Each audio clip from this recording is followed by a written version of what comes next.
சத்குருவே சிவம், சத்குருவே அனைத்தும். பகவான் எப்போவுமே விளம்பரம் படுத்தாத, அச்சு பதிக்காத அப்படின்னு சொல்லியிருக்காரு முன்னாடியே. அப்போ அதெல்லாம் நினச்சிப்பேன் நான், என்னதா இதெல்லாம் அப்படி பேசுகிறாரு, நம்ம சொல்லக்கூடாது, கடவுளோட பெர்மிஷனோடு தான் நம்ம சொல்லலாம் அப்படின்னு நினச்சிப்பேன். இப்போ வேறு வழியே கிடையாது. நிறைய யூடியூப்பில் தவறாக சொல்கிறாங்க கடவுளை பற்றி. அவங்கெல்லாம் கடவுளை பார்த்ததே கிடையாது. இதை செய்யுங்க, அதை செய்யுங்க, இங்கே போங்க, அங்கே வாங்கன்னெலாம் சொல்கிறீங்க. நம்ம கடவுளுக்கு அதெல்லாம் சுத்தமாக பிடிக்காது. நம்ம பகவான் யாரையும் இப்படி பண்ணுங்க அப்படி பண்ணுங்கன்னு சொல்லலை. பிரிய மரத்தை 101 தடவை சுற்றுங்க, உங்கள் கஷ்டம்லாம் போயிடும். பிரிய மரத்தில் எழுதி வைங்க, அது சரியாயிடும். அங்கே வேப்ப மரம் இருக்குது, அங்கே போய் சுற்றுங்க. அங்கே அப்போ பார்த்திங்கன்னா கணக்கம்பட்டியில் 100 கணக்காக லட்சக்கணக்காக மரம் இருக்குது. எல்லா மரத்துக்கும் ஒரு கதை சொல்லி, இன்னும் கொஞ்சம் காலத்தில் அதாவது ஒரு கதை சொல்லி, அவங்கவுங்க ஒரு கதை சொல்லி எல்லாரையும் நடக்க வச்சு சுத்த வச்சு கஷ்டப்படுத்தி, கடவுள் ஒரு நாளும் கஷ்டப்படுத்தலை. அதனால் தயவு செய்து தப்பாக இதை பண்ணுங்க அதை பண்ணுங்கன்னு ரொம்ப கமர்ஷியல் ஆக்குறீங்க. எல்லாத்துக்கும் நம்ம சிவன் சுத்து குலநாசம். நம்ம கடவுளுடைய இது அனுமதி இல்லாமல் நம்ம இஷ்டத்துக்கு எல்லாத்தையும் நம்ம சொல்லிக்கிட்டு, நம்மளுக்கு யூடியூப்பில் எவ்வளோ வியூஸ் வருது, இவ்வளோ சப்ஸ்கிரைபர்ஸ் வராங்க, நம்மளுக்கு பணம் கிடைக்கட்டும் அப்படின்ற நோக்கத்தோட, கெட்ட நோக்கத்தோட யாரையும் கஷ்டப்படுத்தாதீங்க. அது ஒரு நாளும் கடவுள் நம்மளை அதை அனுமதிக்க மாட்டார். அதுக்கு நம்ம தண்டனை அனுபவிச்சு ஆகணும். உண்மை தான், நான் பயமுறுத்துறேன்லாம் நினைக்காதீங்க. இன்றைக்கி நல்லா இருப்போம் நம்ம, அப்புறம் நம்ம சந்ததியர்கள் நம்ம கண்ணெதிர்க்கே கஷ்டப்படுறத நம்ம பார்ப்போம். கடவுள் சிவன் சொத்து குலநாசம் நான் நிறைய தடவை சொல்லியிருக்கேன். கடவுள் ஒரு நாளும் எல்லாரையும் நீங்கள் இப்படி பண்ணுங்கள் அப்படி பண்ணுங்கள், இதை செய்யுங்க அதை செய்யுங்கலாம் சொல்லவே இல்லை. பச்சை ட்ரெஸ் போட்டுக்கோங்க, பச்சை விபூதி போட்டுக்கோங்க, பச்சை கயிறு கட்டிக்கோங்கலாம் சொல்லலை.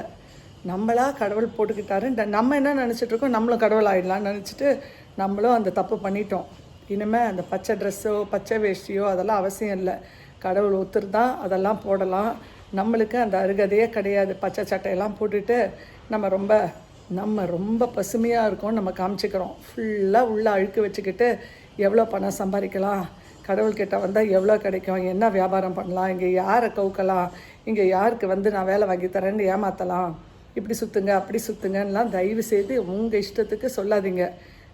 யூடியூப்பை நம்பி போகாதீங்க, யாரும் போகாதீங்க. யார் பேச்சும் கேட்டு ஏமாந்து போகாதீங்க. தயவு செய்து எல்லாமே கமர்ஷியலாக தான் இப்போ கணக்கம்பட்டி சாமி உலகம் ஃபுல்லாக வியாபிச்சிருக்காரு. எங்கே பாருங்கள் சாமி தான், கணக்கம்பட்டி சாமி பற்றியே தான் பேசுகிறோம் கொள்கிறோம். எல்லோரும் அவரை பற்றியே தான் சொல்லிக்கிட்டு இருக்காங்க. நாங்கள்லாம் அவர் கூட வாழ்ந்துக்கிட்டு இருக்கோம். நாங்கள்லாம் எப்படி இருந்தோம் கடவுள் கூட, பயத்தோடு இருக்கணும். நம்ம பயபக்தியோடு தான் கடவுள் கூட இருக்கணும். நம்ம இஷ்டத்துக்கு அதை பண்ணுங்கள் இதை பண்ணுங்கள் தயவு செய்து சொல்லாதீங்க. கடவுள் நம்மளை பார்த்துக்கிட்டே இருக்கார். நம்ம என்ன நினைப்பு, நம்மளுக்கு நம்ம சொல்கிறோம் அதெல்லாம் நடக்குது, பணம் கிடச்சிருது நம்மளுக்குன்னு நினச்சிக்கிட்டு இருக்கோம்.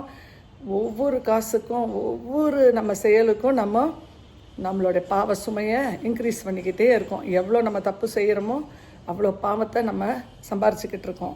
அதை மறந்துடுறீங்க. இன்றைக்கி பணம் நல்லா உங்களுக்கு கிடைக்கும். போய் சொல்கிறதுனால நல்லா பகட்டாக இருக்கலாம், ஆஹா இவங்க நல்லா சொல்லிட்டாங்க நம்மளுக்கு நடந்துருச்சுன்னு. அது உண்மையே கிடையாது.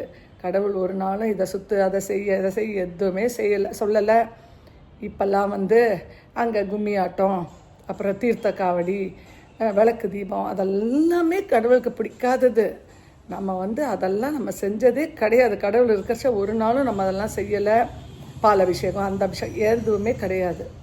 நம்ம அவருக்கு கால் அமுக்கி கொடுத்துருக்கோம், எண்ணெய் பூசியிருக்கோம், விபூதி பூசியிருக்கோம், அவ்வளோதான் செஞ்சுருக்கோம். நம்ம நிறைய பேர் பாக்கியம் கிடைச்சவங்க சாமியை அவருக்கு நம்ம குளிக்க வச்சுருக்கோம். பகவானை நம்ம அபிஷேகம் பண்ணியிருக்கோம். பகவானுக்கு நம்ம அபிஷேகம் பண்ணியிருக்கோம். எல்லாருக்கும் அந்த பாக்கியம் கிடைக்கல, சில பேருக்கு கிடச்சிருக்கு. நம்ம எல்லாம் செஞ்சுருக்கோம். அதை விட்டுட்டு இப்போ இஷ்டத்துக்கு தீர்த்த காவடி, டான்ஸு, அந்த பாட்டு இந்த பாட்டு, கேலி கூத்து மாதிரி பாட்டெல்லாம் பாடுறீங்க. அதெல்லாம் செய்யவே செய்யாதீங்க. நம்ம பகவானுக்கு ரொம்ப நம்ம பகவானை அப்புறம் நம்ம சாமிக்கு அன்னதானம் பண்ணுங்க. அன்னதானம் நீங்கள் உங்கள் வீட்டில் இருந்தே கொடுக்கலாம். நல்ல சாப்பாடு, எவ்வளோ பேர் சாப்பாடு இல்லாமல் கஷ்டப்படுறாங்க. நல்ல சாப்பாடு வாங்கி கொடுங்க. உங்கள் வீட்டில் மீந்து போனதை கொடுக்காதீங்க தயவு செய்து. அதே மாதிரி உடைகள் வாங்கி கொடுங்க. பள்ளி குழந்தைங்களுக்கு நல்ல பாடப்புத்தகம் வாங்கி கொடுங்க. அதே மாதிரி முடியாதவங்க மருத்துவ செலவை நீங்கள் ஏற்றுக்கோங்க. போய் பார்த்து அவங்கள கேட்டு அந்த பில் வாங்கி நீங்கள் கட்டுங்க. பணம் மாத்திரம் தயவுசெய்து யார்கிட்டையுமே கொடுக்காதீங்க. பணம் பத்தும் செய்யும், அது வேறு விதமாக செஞ்சிடும், நம்ம மனசு வருத்தப்படும். அதனால் நம்ம போய் நேரடியாக யாருக்கு உதவி பண்ணாலும் நேரடியாக உதவி பண்ணுங்கள். இந்த கமர்ஷியலாக உங்களை வந்து இங்கே வாங்க, எவ்வளோ லட்சம் கொடுங்க, உங்களுக்கு சரியாயிடும், உங்களுக்கு பச்சை கயிறு கட்டினா சரியாயிடும், நாங்கள் சென்னையில் ஒருத்தர் இப்படி இருந்தாங்க, அவங்களுக்கு இந்த கஷ்டம் போச்சு, பொள்ளாச்சியில் இப்படி இருந்தாங்க, கோயம்புத்தூரில் இப்படி இருந்தாங்க, பழனியில் இப்படி இருந்தாங்க, சரியாயிடுச்சு, நான் சொன்னால் சரியாக நடக்கும்ன்ற மாதிரி பேசுகிறவங்க கிட்ட தயவுசெய்து போய் ஏமாறாதீங்க. ஏமாற்றுறவங்க வந்து ஏமாறி போகிறவங்க இருக்கிற வரைக்கும் ஏமாற்றுறவங்க இருந்துகிட்டே இருப்பாங்க. நம்மளை ஏமாளி நினச்சாங்கன்னா எந்த வகையிலும் நம்மளை ஏமாற்றணும், எப்படி ஏமாற்றலாம், எப்படி பேசி கணக்கம்பட்டி சாமி பற்றி கதை கேட்டு நம்மக்கிட்ட நம்மளுக்கு இது நடந்துச்சு அது நடந்துச்சு நம்ம சொல்லுவோம். அவங்களும் அதே மாதிரி டைலாக் சொல்லி நம்மளை ஏமாற்ற பார்ப்பாங்க. தயவு செய்து கடவுளுக்கு பிடிக்காததை தயவுசெய்து செய்யாதீங்க. மறுபடியும் சொல்கிறேன், கமர்ஷியல் ஆகிட்டு வருது. பகவானை வந்து நம்ம வந்து பகவானோட புகழை சொல்லுங்கள். பகவான்கிட்ட வந்ததுக்கு இப்படி நடந்துச்சு அப்படி நடந்ததுன்னு அதை பற்றி சொல்லுங்கள். அதை விட்டுட்டு இதை பண்ணுங்க அதை பண்ணுங்கன்னு தயவுசெய்து யாரும் சொல்லி பணம் சம்பாதிக்க வழியை பார்க்காதீங்க.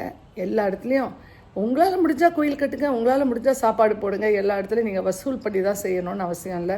உங்களால் எவ்வளோ முடியுதோ அதுக்கேற்ற மாதிரி நீங்கள் செய்யுங்க.